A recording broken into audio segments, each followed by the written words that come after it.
Greetings and welcome back to Old Ways Rising Farm.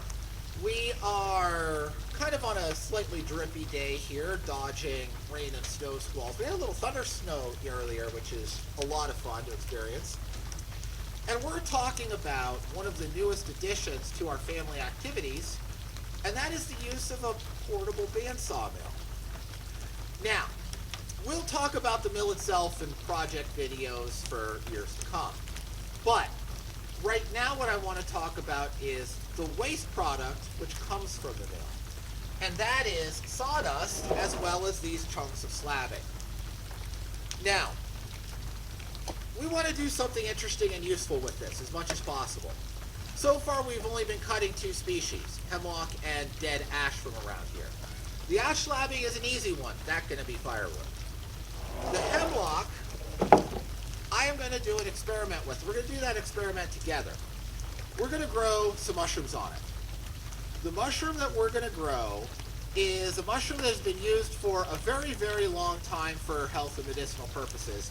And it's kind of starting to catch on in modern time again with these coffee substitutes. I don't want to mention any brands, but you know, sort of these mushroom tea coffee substitute things that are coming out.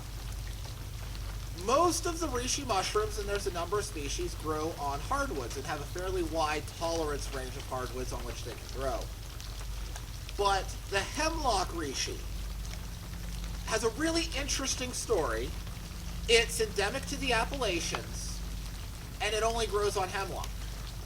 Not only does it only grow on hemlock, but it is one of the very, very few species of mushroom which grows on hemlock at all.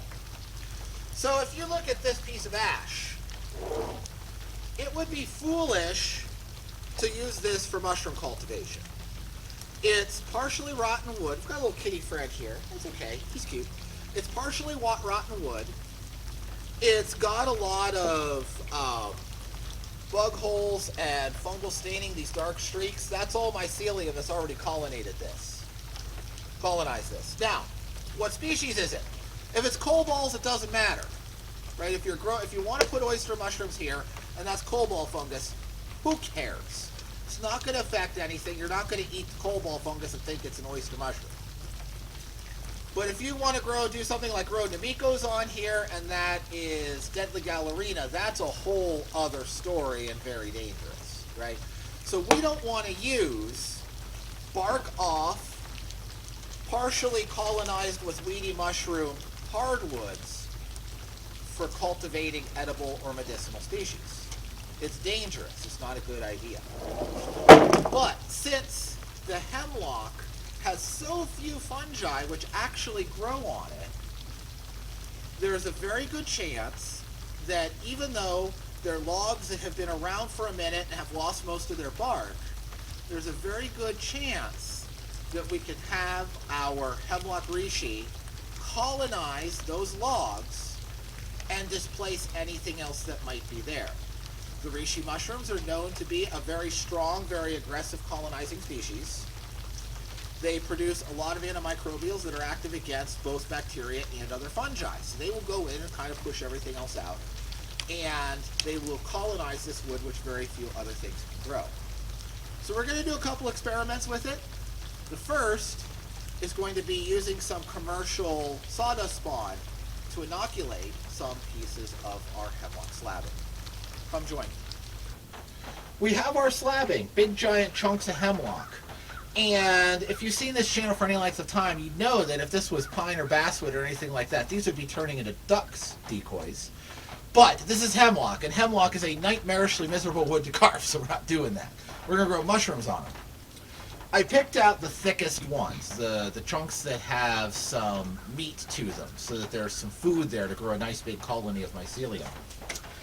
And they're paired up, pieces the same length and approximately the same width, as close as I could, because we're going to make a little sandwich out of these when we put the inoculum in. And the next thing that we need to do is to drill some holes so that we can stuff the sawdust spawn into them. The sawdust spawn is a little different than plug spawn, right? When you have plug spawn, you just have a dowel, you just drill a hole the diameter and depth of the dowel and you jam it in. The sawdust spawn, you have to be able to manipulate it into the hole. There is a tool you can buy that's like a straw with a plunger attached that you can stab into your brick of sawdust spawn with the plunger out, put it in the hole, and then jam it in, like inject it into smaller holes. I don't have one of those. So what we're going to be doing is drilling larger holes so I can use my thumb to stuff it in there. Okay? So let's go do that. So brace and bit can be a very efficient tool. If it's good and sharp, you just get the nose of it started. 1, 2, 3, 4, 5. I'm just drilling in 5 good turns. If it looks like it's cutting really well good, you can give another extra turn if you want. Back it out, and I've got plenty of hole there in which to smush some of the mushroom inoculant. So, doesn't take a whole lot of time, doesn't take much extra time over a power drill, and don't be afraid of these. They're good versatile tools. So let's talk a little bit about the pattern of the holes here. This piece of slabbing is fairly narrow. It's about a 6-incher. So I'm only doing 1 row of holes all the way down. On the wider stock, that's both wide and thick enough that I can put this many holes in, I am staggering it out. The reason for this is because the mycelium will grow easiest along the length of the board rather than perpendicular to it. And then it will also easily curl down along the growth ring, so from the surface down and under. So by staggering these out, it should allow the mushrooms to colonize this wood a little bit faster. At this point, we're ready to start stuffing some spawn into some holes. So here is our brick of some commercial sawdust spawn. I'm just going to pick off a little chunk of this. You can see all that nice mycelium in there. Crumble it up, and just stuff the crumbs into the holes. And it doesn't matter how much you see in a particular hole, in terms of the white mycelium, this is very well colonized. Not a problem. Okay. Stuff it in there.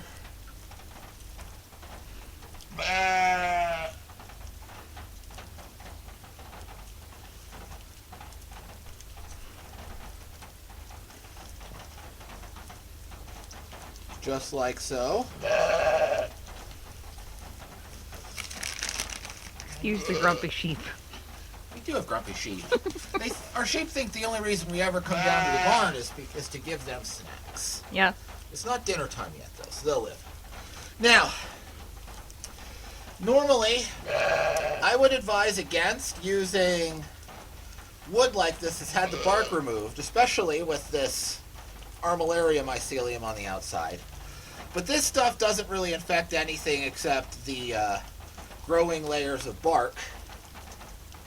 It doesn't really penetrate the wood that much, this little shoestring stuff.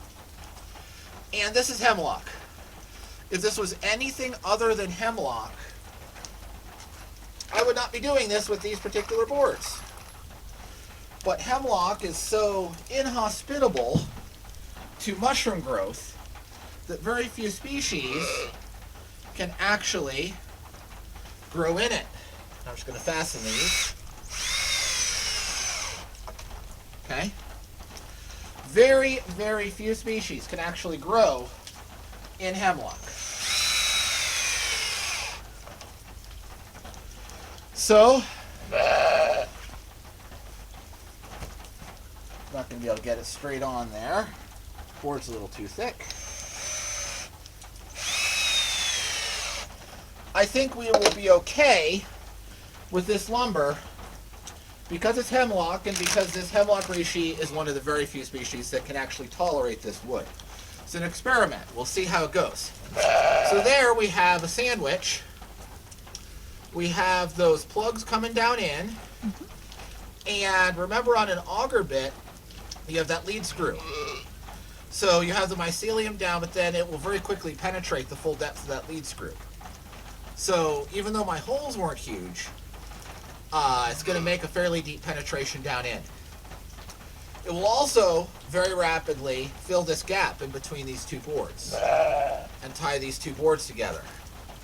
So what we're going to do is we're going to take this stack, we're going to put it in a back cool moist corner of this here bank barn that I'm standing in. We're going to let it go until spring.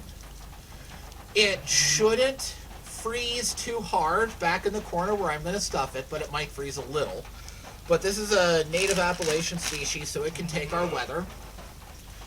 And we're going to let this get fully colonized. Then we will take these and we will build a little bed out in a shady spot in the woods to grow them. Okay? So I'm going to go and keep working on the rest of these boards. I'm going to save a little bit of the spawn back for our last two experiments. So we have inoculated 8 of those slabbing sandwiches, and as you can see, we only used about a quarter of the spawn. Now, I'm going to roll this bag up, seal it up as good as I can, and put it in the fridge. And it'll keep for a while like that. Every time you open it, you have the risk of introducing weed, fungi, especially molds, but potentially other wood-colonizing fungi, some of which are toxic, so you have to be careful with this. You also should never grow a mushroom that you cannot adequately identify yourself. Because as soon as you put this in a natural medium like those slabs, you must assume that there will be some contamination. And the onus is on you to be good enough to identify the thing you planted versus the thing that just grew as a contaminant. Okay? Now, I will save this and inoculate other slabs as they come available. So the slabs that we just did, they're in a nice, cool, rather humid corner of the barn that has a fairly even temperature because it's below grade. They're going to sit there, I'm guessing, 2 to 3 months. I will watch them when I see evidence of robust colonization. I will take them and we will build a mushroom garden. We'll do that together. I will share all of the results for you. And if this totally fails, I'll do a little quick update video and explain what happened, right? So I will keep you updated, I can promise that. Now, I have a couple other experiments I want to do, but before I do those, I want to give you a little bit of information on working with these and growing them out. So, there's a lot of different sources you can get these. You can get mushroom kits, which are really just sawdust spawn. You can break them up and inoculate logs with them if it's an appropriate fungus. You can get grain spawn, you can get all sorts of different spawn. There's a couple things you need to know about it. One thing is legal. It is legal for somebody who has isolated a clone of fungus from the wild to patent that clone. Okay? So a lot of the suppliers of these kits and these batches of spawn will say, this is licensed to you to grow your own fruiting bodies, but nothing else. If they patented it, if they have patented the strain that they sold, that can have legal teeth. If not, then it's a disclaimer. And it is really, really hard to read the literature from these companies and tell whether it's a disclaimer because they just don't want somebody to do something dumb and come back on them, or whether they actually patented it straight. So bear that in mind. I'm not a lawyer. I can't give you legal advice on this, but I do want you to make you aware that it is a thing that can be done so that you know. Make your own decisions. Don't do anything dumb. Okay? Now, it is not a good idea to take one of these and to take a sample of this, grow more of your own spawn, and then use that to inoculate more logs. There's 2 reasons that is genuinely not a good idea. The first is what I just said, the legality of it. The second is that every time you subsample a subsample, it weakens. We call these in microbiology passes. I have quite a bit of microbiology experience, so I want to share with you a little bit of the inside of what goes on behind the scenes in a microbiology lab, whether you're working with bacteria or fungi. Okay? I did a lot of this in my PhD program. So when you isolate an organism for the first time, whether it's a fungus from rotting wood or a culture of strep throat from a patient in the hospital. That is the stock culture. It's the original culture. You isolate it, you identify it, and you send it to the National Type Specimen Repository. They preserve a sample of it under cryogenic conditions so that any other researcher can go back to the original stock culture. That's very important because a lot of organisms, they will weaken every time you go from that stock culture to a subculture of it. Okay? That's called a pass. And if you see or hear a microbiologist talking about, well, this culture has gone through 4 passes, that means it's a subculture of a subculture of a subculture of the original stock. Okay? 4 passes. Fungi in particular weaken a lot from one pass to the next. The reason is they have very complex biochemistry when it comes to digesting their food. And it is so complex and it is so energetically disadvantageous to have all of those genes operating and trying to digest everything all the time that they will identify their substrate, upregulate the genes that give them digestive enzymes for that substrate, and downregulate everything else. Then when their little mycelium crawl over to a different spot of the forest floor, they find a different food source. They then upregulate those genes and downregulate the ones that were used in the other spot. And they're constantly doing this, up and down, up and down, up and down. When you're subculturing them, you're going from one prepared medium to another, and those are very similar to each other. So all of those genes that they needed in the wild, they just don't need, right? Whether it's sawdust or cardboard or like a fortified grain medium or anything, they're just not using all those genes. So after a while, they get so thoroughly deregulated, downregulated, and there's epigenetic reasons for this that we're not going into it. But they can become almost permanently turned off. As that happens to more and more genes, the strain weakens more and more and more. Okay? So if you want to produce your own spawn, the best way to do it is to get good at getting a fruiting body, cloning out that fruiting body, and now you have the original stock culture in hand. Okay? How commercial producers handle this, they will take their stock culture, isolated from the original mushroom cap, okay?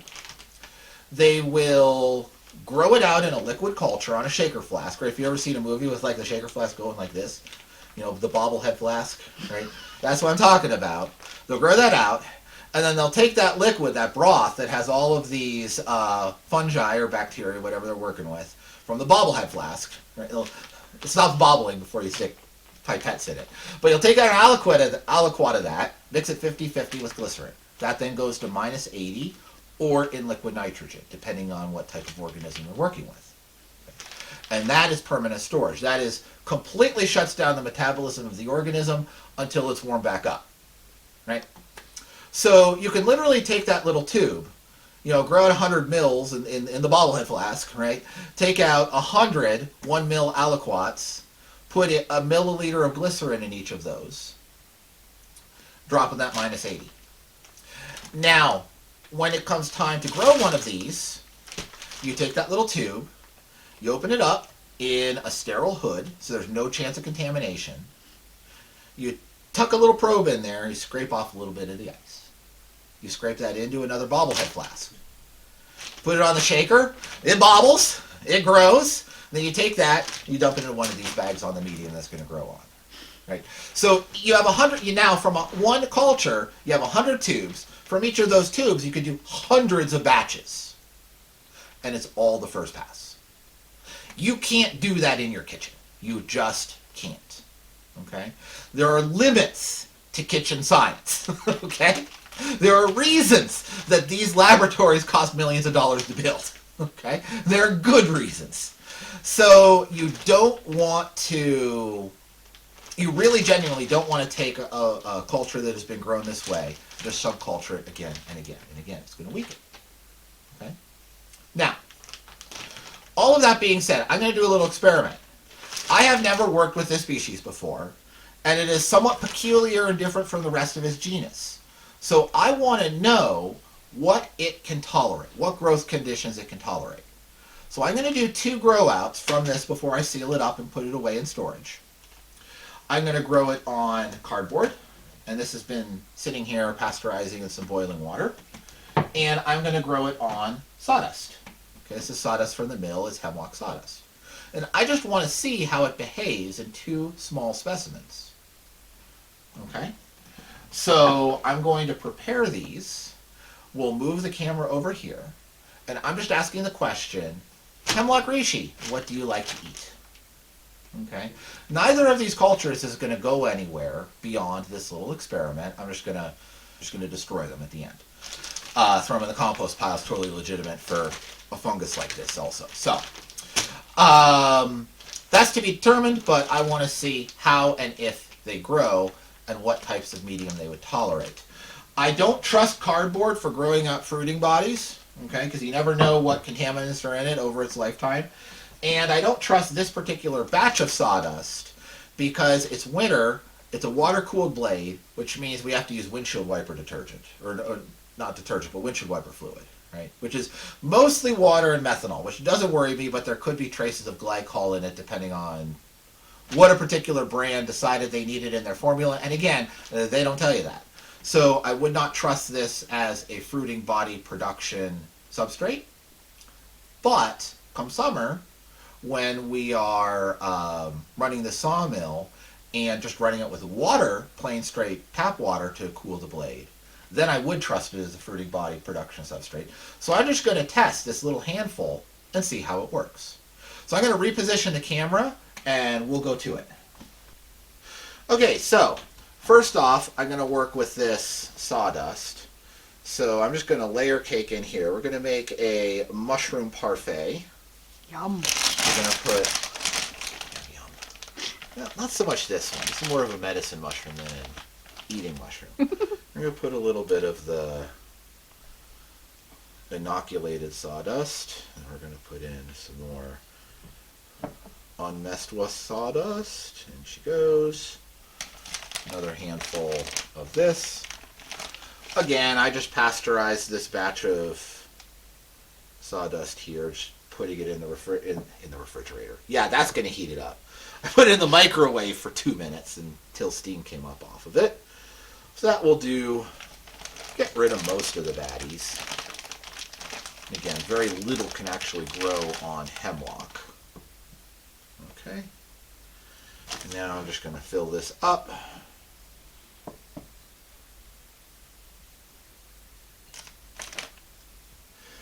And I am interested in using this sawdust as a fruiting body medium, as a way to use the waste products from our mill when the blade is being cooled with pure water.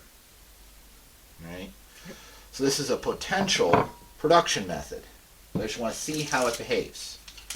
So now I'm going to put foil loosely on it. Just kind of shake it up a little bit. Okay. Now that's just going to sit like that, and we'll see what happens. The second method I want to try is I just cut up some cardboard, and I want to see if this will respond well to cardboard cultures. We've talked about cardboard cultures here on the channel before, and this I am interested in because eventually I would like to try and isolate some of my own strains from local populations that are local to me here in the northern Appalachians, and therefore well adapted to the details of our local climate. And since cardboard spawn is my favorite way to accomplish that, I would be very, very happy if it likes cardboard.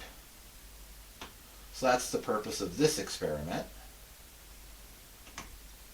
I made way too much cardboard here, just for this purpose. That's okay. Rather than have too much rather than too little. Yeah, got plenty of spawn. We've got plenty of spawn, so it's not a big deal. Okay, I'll do one more layer. Give it a good chance to be the best that it can be.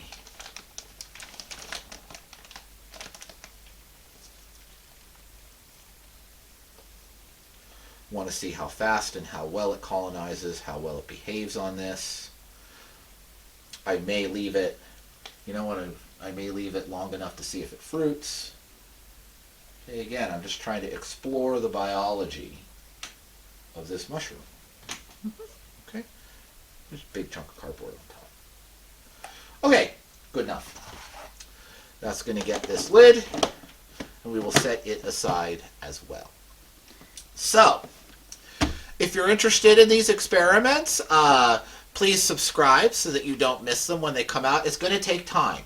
I will know more about how these perform, how these two samples perform, sooner than I will know how the logs perform. Okay? I will do update videos as I get this information, and I will keep you folks in the loop.